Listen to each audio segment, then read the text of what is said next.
एक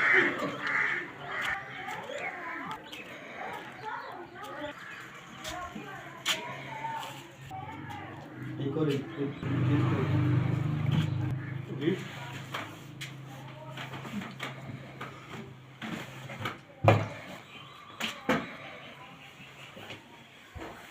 अस्सलाम वालेकुम जी, मेरा नाम जैद है तो मजदूर आदमी हाँ, दोवां लत्तां तो मजदूर हाँ।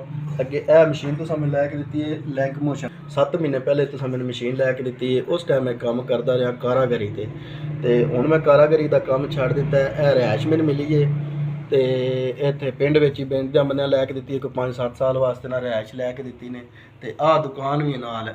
ते अगर मैं काम लगना चाहना इस दुकान में तो मेरे को मटीरियल नहीं है। जे अल्लाह करे मैंने मटीरियल मिल जाए ना, नलकी बटन कॉलर मेरे को लैन जान भी नहीं होंदा। काम आ रहा है लेकिन इन्हां चीज़ों की वजह तो काम मैं कर नहीं रहा।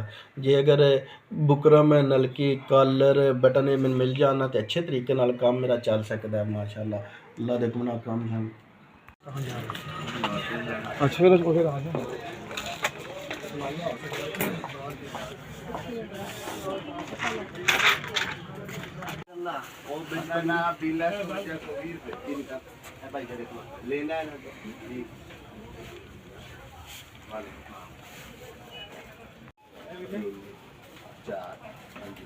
जी बड़ी बड़ी मेहरबानी शुक्रिया। तो यह समान मैंने मिल गया जो समान में जरूरत है। पहले सिलाई मशीन राकेट लैंक मशीन राकेट सिलाई मशीन लभी है, फिर इतनी गुंजाइश नहीं कि जोड़ा कि मैं समान लै सका।